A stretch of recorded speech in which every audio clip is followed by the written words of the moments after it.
I'm Angie. I'm a program manager of engineering at Google.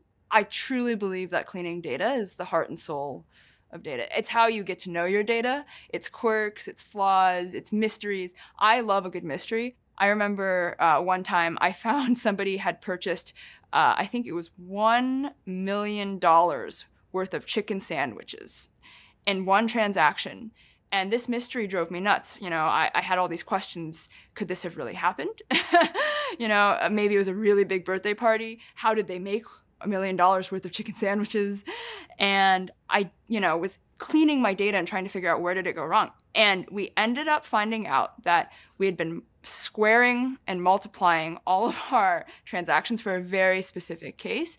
It took us about 3 days to figure this out. I will never forget the moment when it was like, aha, we got to the bottom of it. The result is our data, was cleaned and we had this great data set that we could use for analysis.